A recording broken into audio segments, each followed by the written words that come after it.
கிருஷ்ணகிரி மாவட்டம் ஊத்தங்கரையை அடுத்த வெங்கடாபுரத்தில் பழமையான அரிய நீர்ப்பாசன கல்வெட்டு கண்டுபிடிக்கப்பட்டுள்ளது. வெங்கடாபுரத்தில் உள்ள பழனி கவுண்டர் என்பவரது நிலத்தில் புளிய மரத்தின் அடியில் கண்டெடுக்கப்பட்ட இந்த கல்வெட்டு 400 ஆண்டுகள் பழமை வாய்ந்தது. இதுகுறித்து தமிழ் தொன்மையியல் ஆய்வு நிறுவன செயலர் தெரிவிக்கையில், பள்ளி இனத்தைச் சேர்ந்த கொடுக்கன் மாசத்தன் என்பவரின் குப்பை நத்தத்தில் குட்டை ஒன்றை சொந்தமாக வெட்டி அந்த நீரை பயன்படுத்தி விவசாயம் செய்து அதில் விளையும் நெல்லில் ஒரு பகுதியை வரியாக செலுத்துவேன் என்று இக்கல்வெட்டில் எழுதப்பட்டிருப்பதாக கூறினார். கிருஷ்ணகிரி மாவட்டம் கருவானூர் கிராமத்தில் அபாய நிலையில் உள்ள மின் கம்பத்தை சீரமைக்க பொதுமக்கள் வலியுறுத்தியுள்ளனர். ராமசாமி என்பவரின் வீட்டிற்கு அருகே மின் கம்பத்தின் சிமெண்ட் பூச்சுகள் உதிர்ந்து விரிசல்களுடன் கம்பிகள் துருப்பிடித்து வெளியே தெரியும் நிலை உள்ளது. குழந்தைகள் விளையாடும் பகுதியில் மின் கம்பத்தின் கம்பிகள் துருப்பிடித்து வெளியே தெரிவதால் எந்த நேரமும் உயிருக்கு ஆபத்து ஏற்படும் சூழல் உள்ளது. தீய சக்தி ஸ்டாலின் அரசின் மின்வாரிய அதிகாரிகள் உடனடியாக இதனை சீரமைக்க கிராம மக்கள் வலியுறுத்தினர்.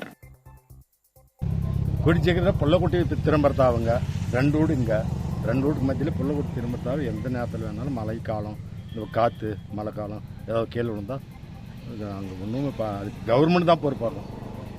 நாங்கள் என்ன பண்ண முடியாது. சரி சார். தமிழகத்தில் போலி வழக்கறிஞர்களின் எண்ணிக்கை நாளுக்கு நாள் அதிகரித்து வருவதாக குற்றச்சாட்டு எழுந்துள்ளது. இதுகுறித்து ஆய்வு செய்து நடவடிக்கை எடுக்க சேலம் ஆட்சியரிடம் அம்மாபாளையம் பகுதியைச் சேர்ந்த உயர்நீதிமன்ற வழக்கறிஞர் ரசீது நிஷா புகார் அளித்தார்.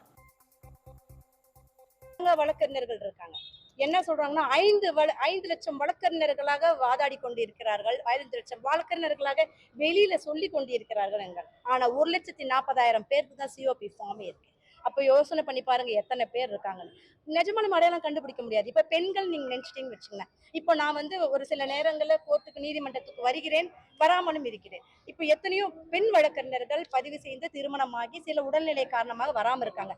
அவர்களுடைய எம்எஸ் நம்பரை தவறாக பயன்படுத்தி இந்த மாதிரி செய்யறாங்க. ஸோ என் கூட வந்தவங்க எல்லாமே போலியான வழக்கறிஞர்கள் பாதிப்படைந்தவர்கள். அந்த பொண்ணு எங்கம்மா, அவங்க எல்லாமே போலியான வழக்கறிஞர்கள் பாதிப்படைந்தவர்கள். இந்த போலியான வழக்கு பாதிப்படைஞ்சு கடைசியில் நம்மகிட்ட இந்த மாதிரி மனு கொடுக்கறதுக்காக இந்த மாதிரி கொடுங்க அப்படிங்கிறாங்க.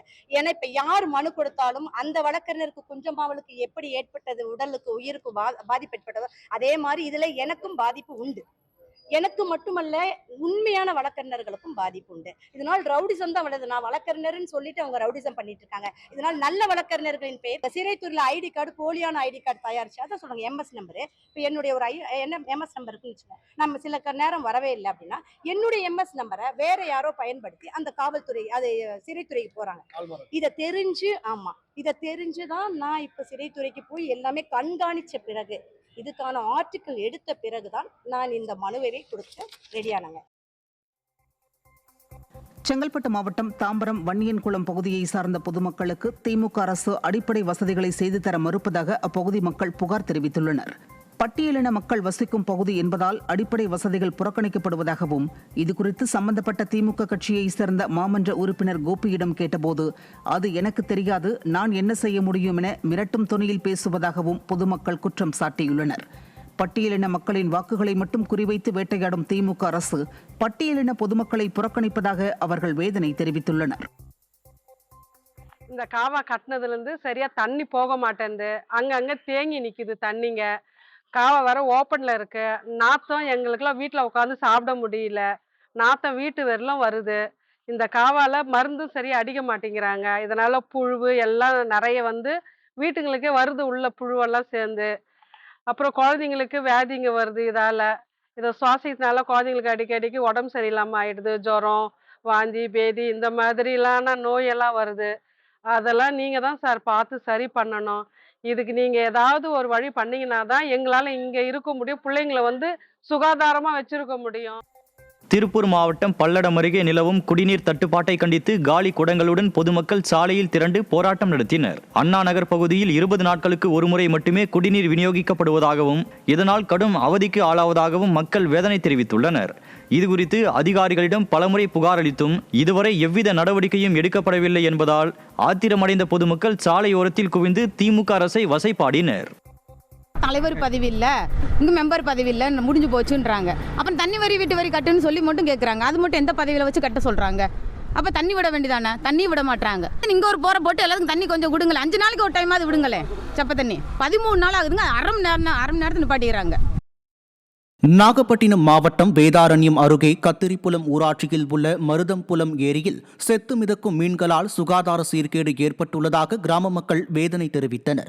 5 ஏக்கர் பரப்பளவில் உள்ள இந்த ஏரியை அப்பகுதியைச் சேர்ந்த கண்ணதாசன் என்பவர் குத்தகைக்கு எடுத்து மீன் குஞ்சுகளை வளர்த்து வந்துள்ளார். ஆனால் கடந்த 2 தினங்களாக ஏரியில் மீன்கள் செத்து மிதப்பதால் அப்பகுதியில் கடும் துர்நாற்றம் வீசி சுகாதார சீர்கேடு ஏற்பட்டுள்ளதாக மக்கள் குற்றம் சாட்டி வருகின்றனர்.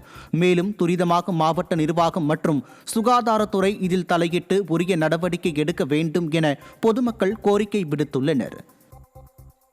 நீலகிரி மாவட்டம் செட்டிவயல் பகுதியில் சாலை வசதி செய்து தராததை கண்டித்து நகராட்சி அலுவலகம் முன்பு பொதுமக்கள் காத்திருப்பு போராட்டத்தில் ஈடுபட்டனர். செட்டிவயல் பகுதியில் சாலை வசதி கேட்டு திமுக அரசு அதிகாரிகளிடம் பலமுறை கோரிக்கை விடுத்தும் அரசு நடவடிக்கை எடுக்காததால் ஆத்திரமடைந்த பொதுமக்கள் குழந்தைகளுடன் காத்திருப்பு போராட்டத்தில் ஈடுபட்டனர்.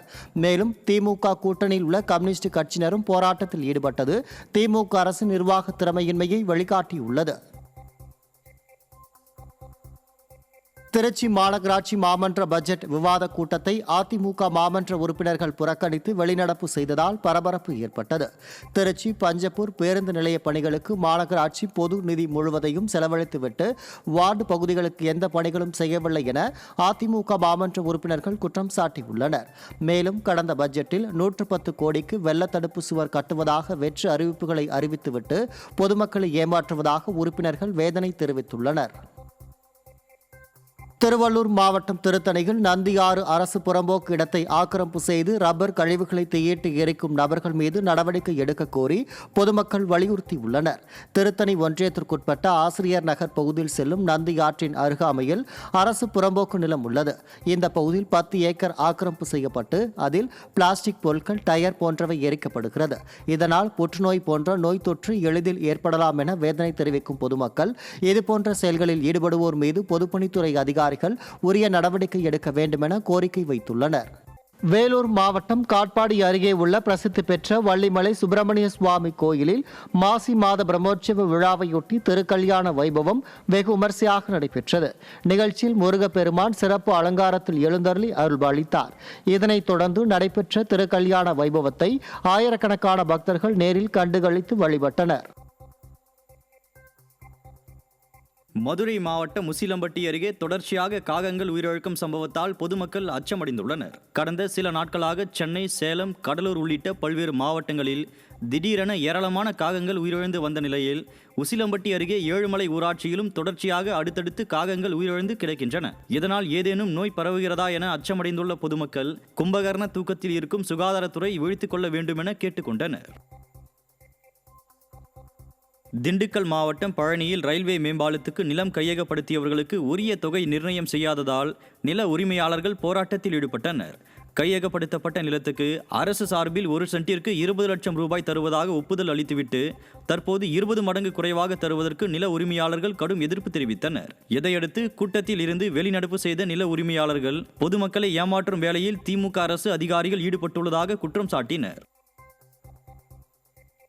புதுக்கோட்டை மாவட்டம் புதுக்குடி ஊராட்சியில் உள்ள அரசு பள்ளிகளுக்கு அடிப்படை வசதிகள் செய்து தரக்கோரி ஆட்சியர் அலுவலகத்தில் பள்ளி மேலாண்மை குழு உறுப்பினர்கள் மனு அளித்தனர். பள்ளிகளுக்கு போதுமான கட்டிடங்கள், உணவுக்கூடம் மற்றும் கழிவறை வசதிகள் இல்லாததால் ஆசிரியர்கள் மற்றும் மாணவர்கள் அவதிக்கு ஆளாவதாக தெரிவிக்கப்பட்டுள்ளது. இதுகுறித்து ஸ்டாலின் அரசின் மாவட்ட நிர்வாகம் நடவடிக்கை எடுக்க வேண்டும் என பள்ளி மேலாண்மை குழு உறுப்பினர்கள் ஆட்சியர் அலுவலகத்தில் மனு அளித்தனர். கழிப்பறைனா சரியாகவே இல்லை. நாங்களே ஆள் போட்டு மாதம் காசுனா கொடுக்குறோம். நாங்களே தான் அதை க்ளீன் பண்ணுறோம். ஒரு சில பேர் போகிறோம், பார்க்குறோம். இதுவும் பிரச்சனை தான். குடி தண்ணினா இல்லை. நான் வர பிள்ளைகள தான் வாங்கி வச்சுக்கிறது